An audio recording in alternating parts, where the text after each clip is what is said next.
I don't think I'm going to be swearing anymore on my channels. I think I'm going to cut swears out completely. Asexual atheist for the swear jar. I appreciate that. Okay.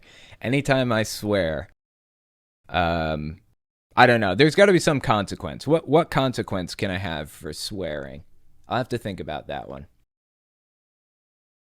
I can hear somebody playing the TV really fucking loud nearby. I don't know. God, there it is. I swore. Damn it. Damn it. Right there. I'm doing it again. What is wrong with me? It's just like ingrained in my mind. I wasn't sure how long it would take me to swear. I knew I was going to accidentally swear. I knew it was going to happen. And I did it 3 times in a row without realizing. My God. I've got to come up with some replacement for swears. What's the replacement? I should start saying heck instead. I'll start saying heck with 2 C's. Hecc. Heck and frick. Those will be my replacements. God, I can't believe I did that. It is really hard to not swear. Seriously. Literally, I'm 6 minutes into this thing. I haven't even started the first story, and I'm already swearing. Okay. The Lord said connect. Shit. Heck. Oop, heck. It's going to be a learning process, learning to not swear on stream. It's going to be something that I have to get used to. Technically, swearing is not, like, against the rules or anything, but I just want to be as low controversy as humanly possible for YouTube. Vandalia 1998. So are you going to go fully to Twitch for your streaming because of YouTube issues and just have YouTube for small vids? Nah, I'm going to continue on YouTube. Twitch has this thing called the 24-hour exclusivity clause, which means you aren't allowed to stream or release the data or release the content. Hey, they're fighting over a single treat. One treat left on the floor. You can see it. It's right there. And he's going for it while she's distracted. What a jerk, man. Here. She knows she's getting more anyway. There you go. Anyways, yeah, Twitch has a 24-hour exclusivity clause. You can't upload your Twitch content within 24 hours of streaming it. You also can't dual stream to YouTube and Twitch. For that reason, I am not going to be streaming the podcast, my normal weekly thing, to Twitch. I'm going to be playing Breath of the Wild on there every week, or other games, Final Fantasy VII, Final Fantasy VIII, StarCraft 2 at some point, Pokemon Red. I'll be doing that on Tuesdays and Thursdays as I have been. I'm also going to be listening to voicemails after the main show on Twitch every Sunday. That's my current plan. So if you want to follow me over to Twitch, it's completely unfiltered, and it's going to be a good time while I listen to voicemails and stuff. So follow me over there at 11. Yeah, Alex Baranowski has nothing to do with Twitch. It has to do with YouTube. I'm not swearing because of YouTube anymore. Got an email from the biggest of Chungai. Failed Patriot Front Infiltration Part 2, Nazi Boogaloo. For the record, last week, I think, or maybe the week before, I read an email from the biggest of Chungai who attempted to infiltrate Patriot Front, but it didn't work. He tried to get in. They were suspicious, so they rejected him. Well, I got another email from the biggest of Chungai, so I wanted to give it a read, see what he had to say. Hello, Owen. I once again attempted to infiltrate the group known as Patriot Front. Will be referred to as PF for brevity's sake for the remainder of this email. I once again applied for membership and this time was able to be admitted as a member after passing the in-person interview. Luckily, they don't seem to recognize me since I wore a different mask and wore my regular glasses instead of sunglasses. The actual in-person interview consisted of asking me about the sorts of things that were also asked about in the online interview. Prior to that, I was patted down and checked for hidden cameras or a wire. Holy shit, dude. So, this guy went to a Patriot Front recruitment center, basically signed up with them, tried to get an in-person interview to join the group, succeeded, got an in-person interview, and they patted him down and searched him for a wire or a camera. They mandated that my phone was left face up on the table during the interview to make sure I wasn't recording. Afterwards, me and one other member laid some flyers down in a Walmart parking lot. Another individual proceeded to tail me until I'd gotten a fairly good distance away. I'm supposed to report my diet and exercise to the group, as well as general lifestyle things like cutting out the amount of sugar, processed flour, and other unhealthy substances. Basically trying to form you into a soldier of sorts, it seems to me. I'm also supposed to do some spreading of the group's material, which I managed to do in a fairly quiet area, then take photos of them for proof. I then immediately took the flyers down and burned them afterwards. So far, the group hasn't discussed anything major, mostly just the sorts of things any group of extreme right-wingers do in private. I've been insulted once or twice when in person with another member, but nothing major. Sometime in the coming week, I'm supposed to spar with another member in a regional meeting. I'll happily continue to email you if I hear of any major events that will occur to my knowledge. Yeah, the sparring thing is interesting too. You're supposed to spar with another member. They want to form you into some kind of a soldier. They want to prepare you for war, essentially, is what they're trying to do. They want to get you ready for what's coming. And what's coming, in their mind, is a 1776 moment. They are preparing for the moment when they can overthrow the government, essentially. So I responded to the email.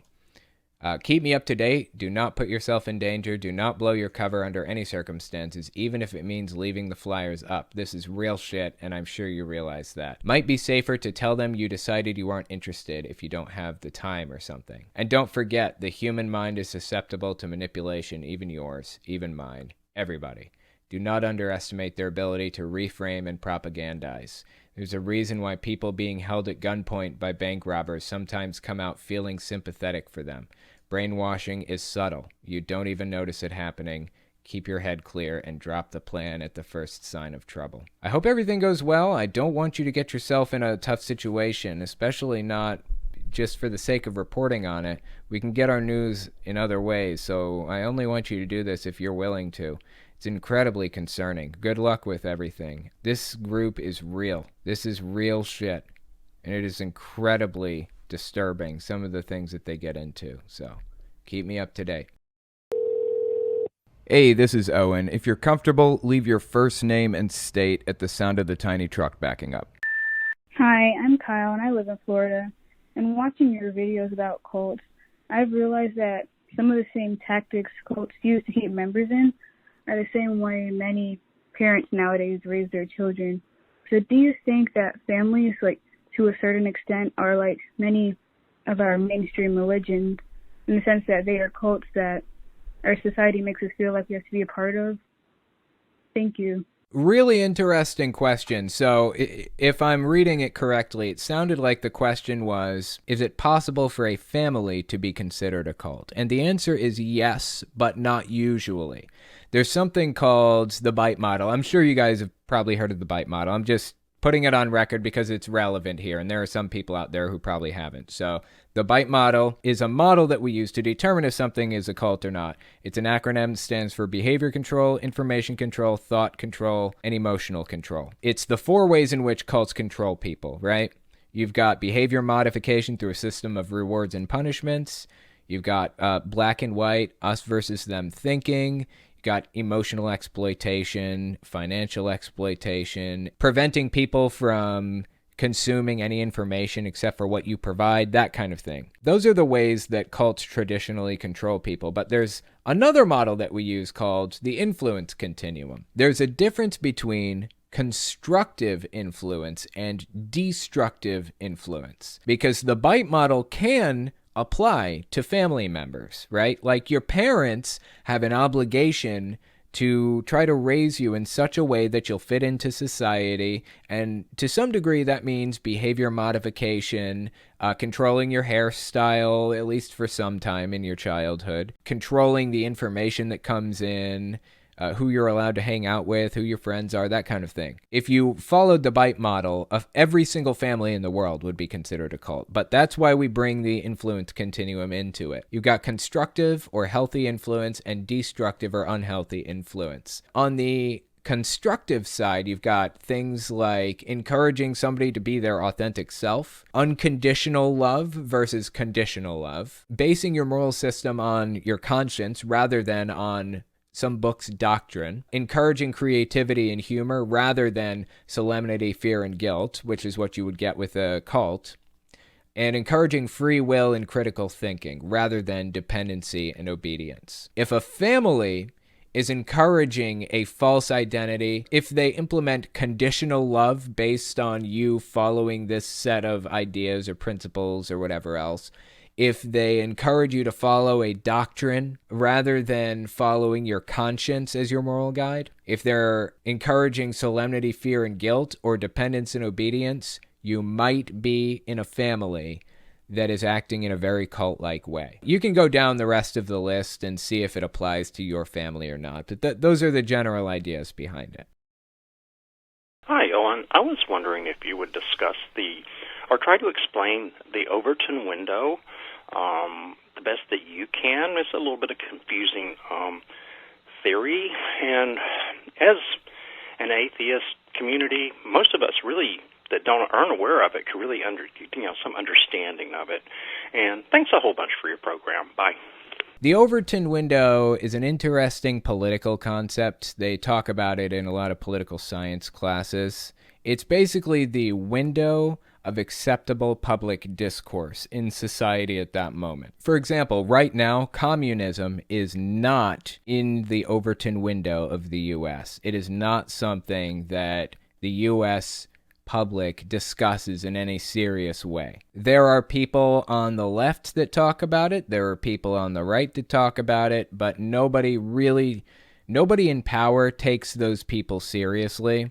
And that's why communism is really outside of the Overton window.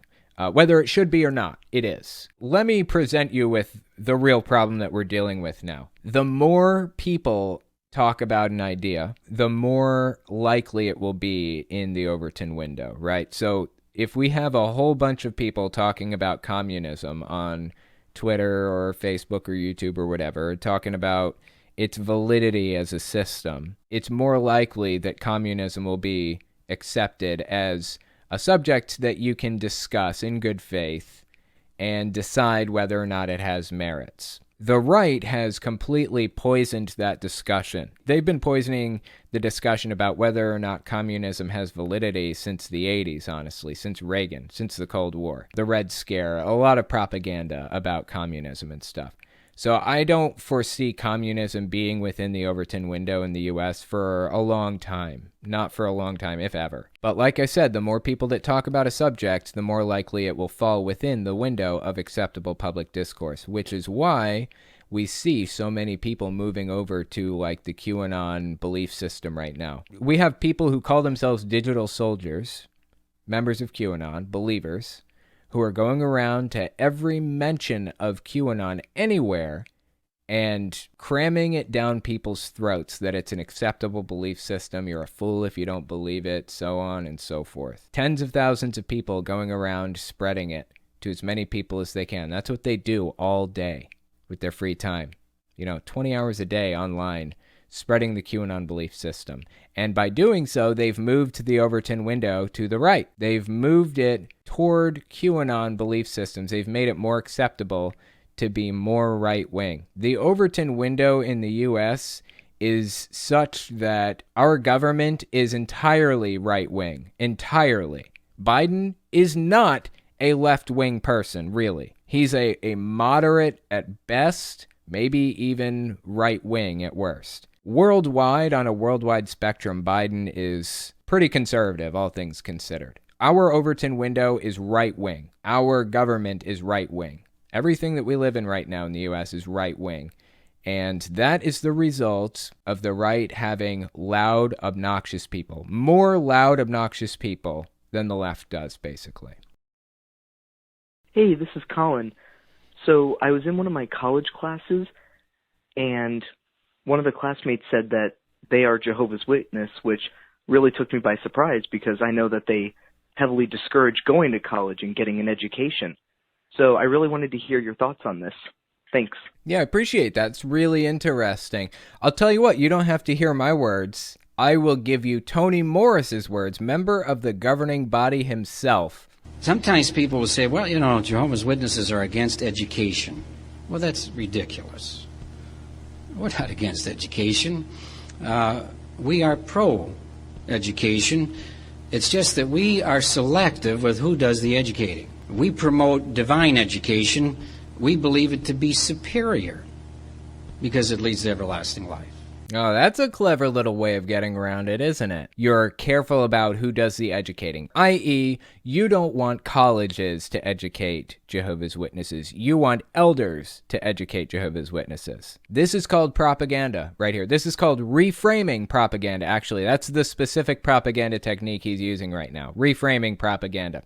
He's framing it in such a way that basically anybody can get on board. He makes it more desirable to most people, less undesirable. So now Jehovah's Witnesses can go around and, in response to the question, are you against education? You don't want your kids to get higher education? If a Jehovah's Witness is presented with that question, they can say, no, we are pro-education. We want education.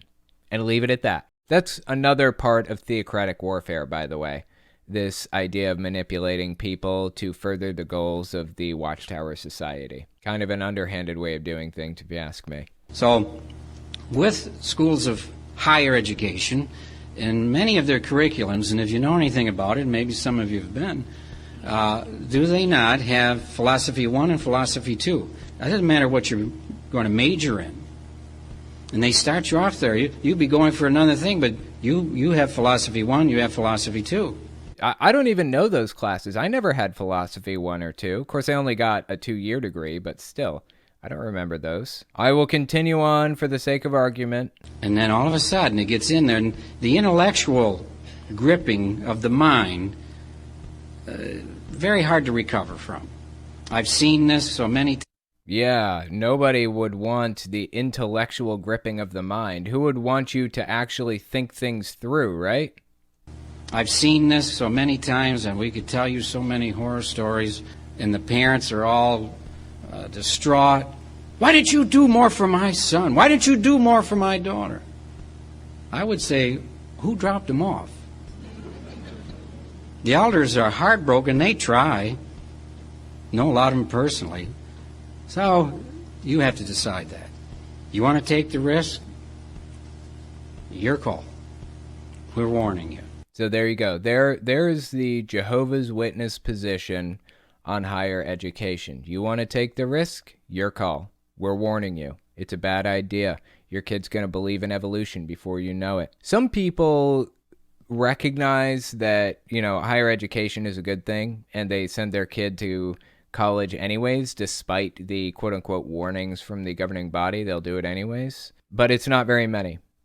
They're the outliers who agree to send their kid to higher education. The kid has to be not really spiritual enough in the first place to be willing to go to a college. The right circumstances have to play out.